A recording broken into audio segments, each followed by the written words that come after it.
नमस्ते everyone, Monika astrology में आपका बहुत बहुत स्वागत है। आज हम चर्चा करने जा रहे हैं कन्या लग्न की और फरवरी महीने की राशिफल की। सबसे पहले शुरुआत करते हैं ग्रह गोचर से। बुध 1 फरवरी से 20 फरवरी तक मकर राशि में रहेंगे। 20 फरवरी से 6 मार्च तक कुंभ राशि के अंदर प्रवेश करेंगे। शुक्र जो है वो 12 फरवरी को मकर राशि के अंदर प्रवेश करने जा रहे हैं।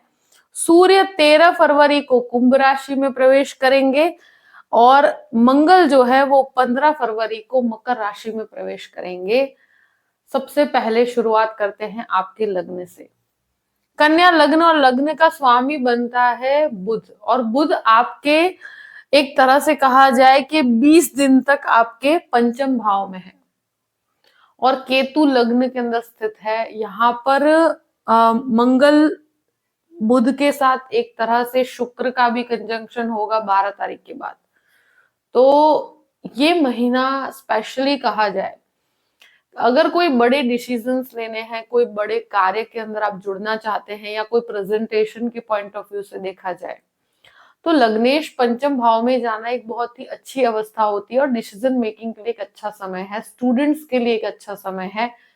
जो भी निर्णय लेने हैं शुरू के 20 दिन के अंदर आप लेते हैं तो आपके लिए फायदे कारक परिस्थिति है। मुझे लगता है 20 तारीख के बाद जब लग्नेश 6th हाउस में जाएंगे तो वहां पर मुझे लगता है एक डिस्प्यूटेड अवस्था है। तो जो भी बड़े कार्य है उसके लिए शुरू के 20 दिन का समय आपके लिए फेवरेबल रहेगा और स्पेशली 12 तारीख से लेके 20 तारीख तक का समय फिर भी आपके एक तरह से कार्य में एक बहुत मजबूती आएगी। जो भी लोग टेक्निकल लाइन में हैं, जो लोग आईटी क्षेत्र में हैं, उन लोगों के लिए बहुत फायदे कारक परिस्थिति है। और 20 तारीख के बाद कोई भी बहुत बड़े निर्णय लेने से बचना चाहिए और अपनी स्वास्थ्य संबंधित चीजों को लेकर लाइटली नहीं लेना है आपको। द्वितीय भाव की बात करते हैं। द्वितीयेश शुक्र है और शुक्र बनकर वो पहले चतुर्थ भाव में है और बाद में पंचम भाव में। तो वाणी कंटिन्यूस बेस पर एक तरह से कहा जाए कि वाणी संबंधित जो कार्य करते हैं उनके लिए बहुत फायदे कारक परिस्थिति है। यहाँ पर आपको परिवार से भी बहुत ज्यादा कहते हैं ना कि फाइनेंशियल हेल्प मिलती हुई मुझे नजर आती है। यहाँ एक चीज जरूर कही जाती है कि यहाँ पर जो लोग भी जॉइंट फैमिली के अंदर रहते हैं तो वहां पे एक तरह से आपकी वाणी थोड़ा सा कटाक्ष लेकर आगे दिख रही है मुझे। और यहाँ पर एक चीज जरूर कहूंगी कि आपके खुद के बच्चों के साथ कोई प्रकार का विवाद न हो और उनके खर्चों की वजह से आपको थोड़ा सा स्ट्रेस हो सकता है। बाकी बहुत घबराने की परिस्थिति नहीं है। सेविंग्स के पॉइंट ऑफ व्यू से और इन्वेस्टमेंट के पॉइंट ऑफ व्यू से भी ये महीना बहुत फायदे कारक रहेगा। मगर शुरू के 20 दिन का समय बहुत मजबूती लिए हुए है, तो इस तरह के कार्यों के लिए बेहतर समय कहूंगी मैं। तृतीय भाव की बात करते हैं। तृतीयेश मंगल बनकर पंचम भाव में, यहाँ स्टूडेंट्स के लिए एक तरह से कहा जाए कि जो कम्युनिकेशन के स्टूडेंट है, जो जर्नलिज्म में है या कोई एचआर के अंदर है या कहीं पर भी आप रिक्रूटमेंट सेक्टर के अंदर है, तो उन लोगों के लिए बहुत फायदे कारक परिस्थिति है और एक तरह से आपका काफी सेल्फ ग्रोथ होगा। जो लैंग्वेजेस की एजुकेशन ले रहे हैं उनके लिए भी बहुत अच्छा समय है और एक तरह से स्पेशली मेडिकल के छात्रों के लिए बहुत अच्छा समय है। स्पोर्ट्स के छात्रों के लिए बहुत अच्छा समय है। कोई भी परिवर्तन, कोई भी स्थान परिवर्तन है वो शुरू के 20 दिन के अंदर लेते हैं तो आपके लिए बहुत फायदे कारक परिस्थिति रहेगी। और यहाँ पर मंगल की अवस्था कंटिन्यूस बेस पर पंचम भाव में है, तो ये एक तरह से आपके वाणी का एजुकेशन में बहुत अच्छा उपयोग होगा। आप अगर कोई टीचिंग क्षेत्र में है और स्पेशली मेडिकल क्षेत्र में है तो उनको बहुत फायदे कारक परिस्थिति है। और ये एक चीज जरूर कहूंगी कि टेक्निकली आप बहुत परफेक्शन की तरफ जाएंगे, ये एक बहुत बेहतर अवस्था कहूंगी। चतुर्थ भाव की बात करते हैं। चतुर्थेश गुरु बनकर आपके अष्टम भाव में है और चतुर्थ भाव में शुक्र है। यहाँ पर जो भी आप कहते हैं ना कि प्रॉपर्टी से संबंधित कार्य है, वहां पर आपके लिए फायदे कारक परिस्थिति है। प्रॉपर्टी संबंधित कोई भी प्रकार का रिनोवेशन करवाना चाहते हैं या घर में कुछ कहते हैं ना कि डेकोरेटिव चीजों के पीछे व्यक्ति खर्चा करता है, तो इस प्रकार के एक्सपेंसेस मुझे शुरू के 12 दिन तक होते हुए नजर आते हैं। प्रॉपर्टी से आपको काफी अच्छा लाभ होगा। और यहाँ पर एक चीज जरूर कहूंगी कि यहाँ गुरु की अवस्था को देखते हुए अष्टम भाव में है, मगर वो खुद के चतुर्थ भाव पे दृष्टि संबंध पूर्ण रूप से है, तो कोई भी प्रॉपर्टी का विवाद है वो धीरे धीरे सॉर्ट आउट होता हुआ मुझे नजर आता है। आपकी हेरिडिटी से भी प्रॉपर्टी से आपको काफी अच्छे लाभ होंगे। अब बात करते हैं पंचम भाव की। पंचमेश जो है शनि बनकर आपके 6th हाउस में है। पंचम भाव में मंगल बुध और शुक्र की अवस्था है।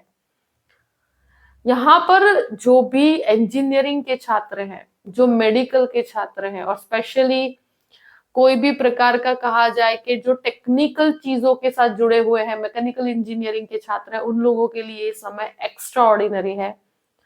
शुरू का जो समय है, एक तरह से लग्नेश भी पंचम भाव में है, तो संतानों के लाइफ में बहुत एजुकेशन में वृद्धि होगी। और साथ साथ में एक चीज जरूर कहूंगी कि पंचमेश जो है वो 6th हाउस में है, तो कॉम्पिटिटिव एग्जाम्स में भी आपको काफी हद तक मेहनत बहुत ज्यादा करनी पड़ेगी, मगर आपको रिजल्ट्स फेवरेबल मिलेंगे अगर शुरू के 20 दिन में आपको रिजल्ट है तो। यहाँ रिलेशनशिप के अंदर पड़ने से बचना चाहिए। आप अपने कोई भी संबंध की तरफ बहुत ज्यादा झुकाव, या आपका कोई एक्स्ट्रा मैरिटल अफेयर है, तो वहां पर आपको मुझे लगता है प्रॉब्लम्स क्रिएट होगी। कोई अगर चाइल्ड बर्थ एक्सपेक्ट कर रहे हैं, जो संतान प्राप्ति की इच्छा रखते हैं, तो उनको मुझे लगता है इस महीने अपने स्वास्थ्य का सबसे ज्यादा ध्यान रखना होगा। ट्रैवलिंग बिल्कुल अवॉइड कीजिएगा। शेयर मार्केट के अंदर फेवरेबल रिजल्ट्स हैं। मुझे लगता है आपको अगर शुरू के 13 दिन का समय है वो फेवरेबल है, उसके बाद आप थोड़ा सा ध्यान रखिएगा, क्योंकि मुझे लगता है वहां नुकसान होने की संभावनाएं बनती है। 6th हाउस की बात करते हैं। 6th हाउस में शनि सूर्य एक साथ आएंगे 13 तारीख के बाद, और 20 तारीख के बाद यहाँ पर बुध का भी भ्रमण होगा। ये महीना स्वास्थ्य को लेकर बहुत सतर्क रहने का है, स्पेशली जो लोग गर्भवती महिलाएं हैं उनके लिए, साथ साथ में जिससे पेट से संबंधित समस्याएं हैं या हार्ट से संबंधित कोई समस्या है, तो वहां पर आपको हेल्थ इश्यूज हो सकते हैं। और 13 से लेकर पूरे ही महीने मुझे लगता है अपने ये महीना हेल्थ बहुत ज्यादा वीक रहेगी, तो अपने स्वास्थ्य को लेकर बहुत सतर्क रहना है। और यहाँ पर कोई भी छोटी से छोटी प्रॉब्लम्स भी है तो आपको प्रॉपर ट्रीटमेंट लेना है। यहाँ शत्रु हावी नहीं हो पाएंगे, मगर मुझे लगता है कि जो भी लोग लॉ का पढ़ाई कर रहे हैं, या जो स्टूडेंट्स हैं और स्टूडेंट लोन की तरफ जाना चाहते हैं, तो उनके लिए बेहतर अवस्था है। बाकी कोई भी प्रकार का एक तरह से कहा जाए कि बहुत बड़े लोन की तरफ जाते हैं, तो इस महीने बहुत सतर्क रहना चाहिए। मुझे लगता है बहुत बड़े लोन लेने से आपको बचना चाहिए। यहाँ शत्रु हावी नहीं हो पाएंगे, मगर ये डिस्प्यूट का घर है। यहाँ कोई भी कोर्ट केस का कोई भी विवाद चल रहा है, तो ये महीना मुझे लगता है कि आपको 20 तारीख के बाद का समय बहुत ही संभल के चलने का है। अब बात करते हैं 7th हाउस की। तो 7th लॉर्ड आपके अष्टम भाव में 7वें घर में राहु है। गृहस्थ जीवन के अंदर जल्दबाजी में एक तरह से कहा जाए कि कोई भी विवाद होता है तो बहुत शांति से सॉर्ट आउट कीजिएगा। और स्पेशली 20 तारीख से लेकर जो भी महीने का बाकी समय है वो एक विवादित अवस्था रहेगी, तो कोई भी प्रकार का आप पार्टनरशिप करते हैं तो अवॉइड कीजिएगा। मैरिड लाइफ के अंदर भी कहते हैं ना कि मैरिज करने में बहुत ज्यादा जल्दबाजी दिखाने से बचना चाहिए। यहाँ पर राहु स्थित है, तो यहाँ व्यक्ति काफी हद तक मैरिज के अंदर एक सस्पेक्शन क्रिएट करता है। एक कहते हैं ना कि दोनों पति पत्नी के बीच में किसी थर्ड पर्सन की वजह से विवाद होता है, ऐसी प्रकार की एक क्लैश क्रिएट करता है ये।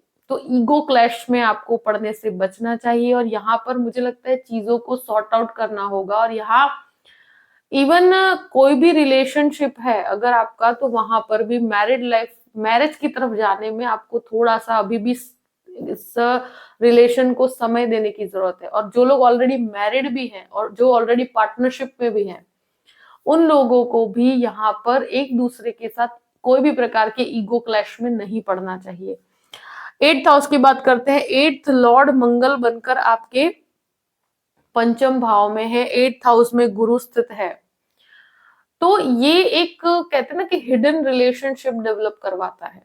आपका कोई भी रिलेशनशिप होगा वो हिडन होगा, काफी हद तक जो कहते हैं ना कि छुपकर कोई संबंध चलाते हैं, इस प्रकार की प्रक्रियाएं होती है और ये रिलेशनशिप डेवलप होता है। तो 5 से लेकर 20 तक का समय ऐसा है कि इस तरह के चीजों में आपका समय बहुत ज्यादा होगा और एनर्जी काफी हद तक रिलेशनशिप में रहेगी। और ये जो लोग रिसर्च का काम करते हैं, जो टेक्निकल रिसर्च में है, उन स्टूडेंट्स के लिए समय बहुत अच्छा है, क्योंकि मुझे लगता है स्पेशली जो मेडिकल रिसर्च में है, जो फार्मेसी में है, उन लोगों के लिए एक फायदे कारक परिस्थिति है स्टूडेंट्स के लिए। नवम भाव की बात करते हैं, नवमेश शुक्र बनकर एक तरह से आपके 12 तारीख के बाद आपके 5वें घर के अंदर है, तो मास्टर्स के लिए बहुत अच्छा समय है, स्टूडेंट्स के लिए एक बहुत एक्स्ट्रा ऑर्डिनरी समय कहूंगी मैं।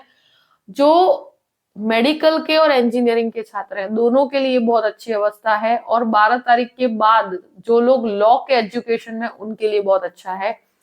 यहाँ आध्यात्मिक चिंतन के अंदर एक तरह से वृद्धि है, मगर ये मेडिटेशन की तरफ ज्यादा आपका ध्यान रहेगा। आप जो भी करेंगे बहुत ही ब्लैंक होकर करेंगे, ये जरूर मैं कहूंगी।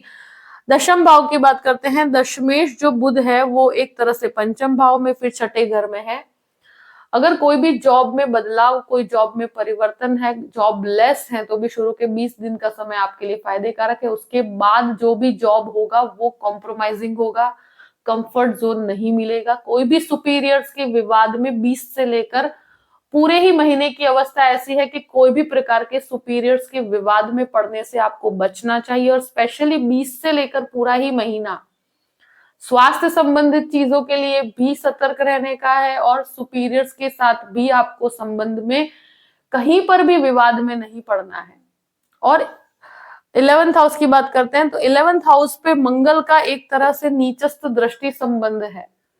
तो यहाँ पर कोई भी प्रकार का फ्रेंड सर्कल या कोई भी प्रकार के जो कॉन्टैक्ट्स होंगे, वहां पर आपको कहीं पर भी उधार पैसे देने से बहुत ज्यादा सतर्क रहना है। और यहाँ पर मेडिकल वालों के लिए या मेडिकल का बिजनेस करने वालों के लिए एक बहुत अच्छा समय कहूंगी मैं।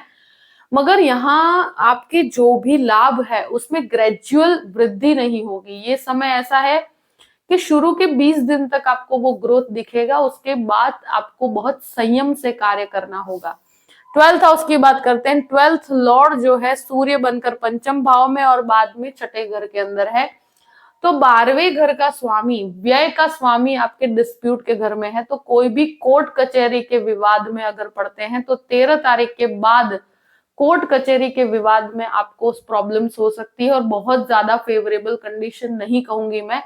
तो इस महीने अगर कोई भी प्रकार का केस चल रहा है तो वहां पर आपको बहुत संयम बना के रखना चाहिए, और 2 से 3 जन की एडवाइस लेकर कार्य कीजिएगा। जल्दबाजी में वाणी से संबंधित कोई समस्या ना क्रिएट हो, यानी कि आपके बोले हुए शब्दों की वजह से आपको प्रॉब्लम्स ना हो। तो अपने शब्दों का चुनाव बहुत ही प्रॉपरली कीजिएगा। 12th हाउस की पोजीशन को देखते हुए मुझे लगता है लोन्स लेने से बहुत सतर्क रहिए। और दूसरी चीज, व्यय का स्थान है, तो यहाँ पर खर्च के अंदर मुझे लगता है हेल्थ इश्यूज की वजह से कुछ खर्च हो सकते हैं। दूसरा, फैमिली के कुछ रिस्पॉन्सिबिलिटी के पीछे भी खर्च हो सकते हैं। तो अपने खर्चों को बहुत कैलकुलेट करके आगे बढ़िएगा। जो भी परिस्थिति है मैंने आपके सामने रख दी है। आई होप कि ये वीडियो आपको पसंद आया होगा। पसंद आए तो लाइक भी कीजिएगा और सब्सक्राइब भी कीजिएगा। Thank you so much. जय श्री कृष्ण।